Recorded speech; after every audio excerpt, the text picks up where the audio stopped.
David kept glancing at the girl through the rearview mirror as the truck rumbled down the empty highway. She sat curled up in the passenger seat, clutching the carved eagle as if it were the only thing holding her together. The desert sun cut harshly across her face, revealing bruises and dust that looked like she had been wandering for days. David didn't know her name, her story, or where she belonged, but something inside him tightened with every silent minute that passed. He had lost everything in his own world, yet this child looked like she had never had anything to begin with. When they reached a small diner on the outskirts of a forgotten town, David carried her inside. The staff stared. She looked half-starved, dirty, and scared, but David ignored the whispers. He ordered soup, bread, and a glass of water, placing them gently before her. At first, she didn't touch anything. Her eyes darted around, cautious, expecting danger. Slowly, she dipped her spoon into the soup and took a small sip. Then a bigger one. Within minutes, she was eating like she hadn't tasted food in weeks. Watching her devour the meal, David felt something warm stir inside him, protectiveness, the kind he hadn't felt in a long time. Back in the truck, David tried again to speak to her. "My name is David. Can you tell me yours?" But she stayed quiet, eyes fixed on the passing desert, hands wrapped around the eagle. It was carved beautifully, Apache craftsmanship, David recognized from local markets.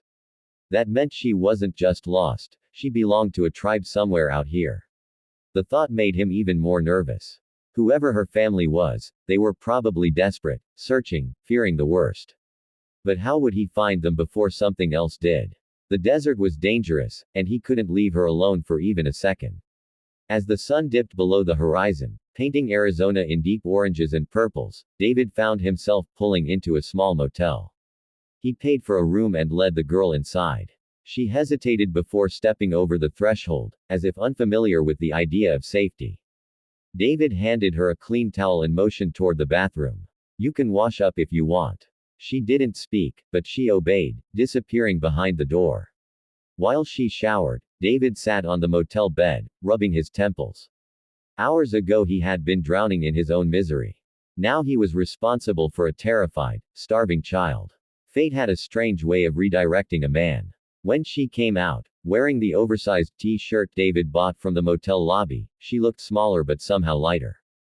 Clean hair, clean face, wide scared eyes. She walked toward him, holding the eagle, and sat on the edge of the bed. David sighed softly. "You're safe here. I promise." The promise felt heavy. He had nothing, no money, no home, no stability.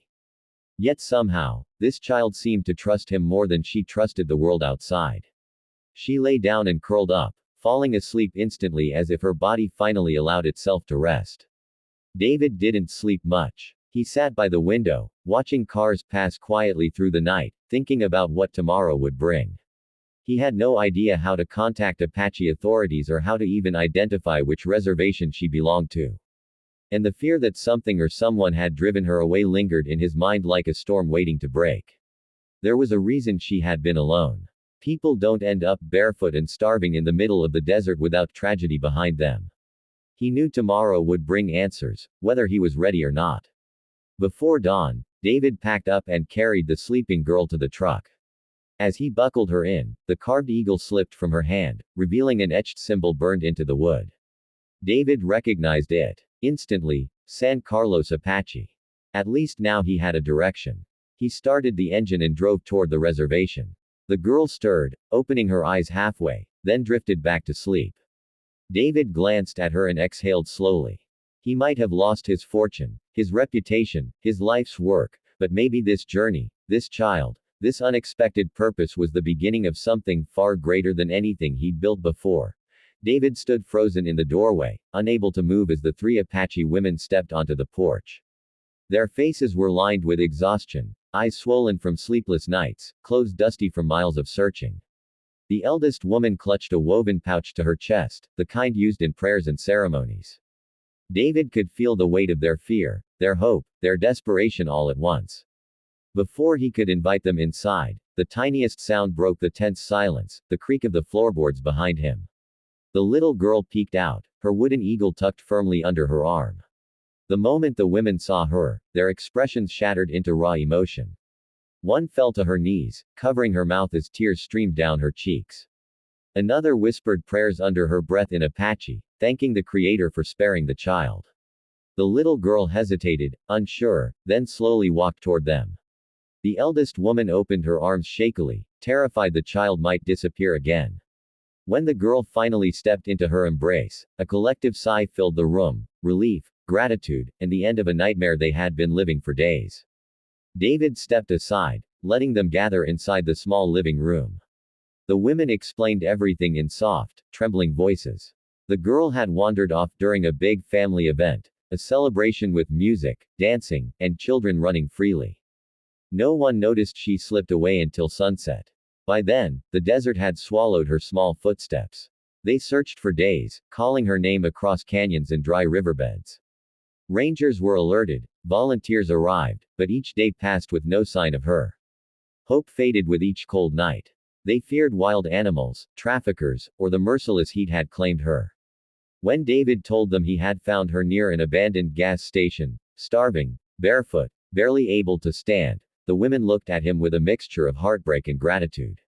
They listened as he explained how she wouldn't speak, how she clung to the wooden eagle, how she ate like she hadn't tasted food in days.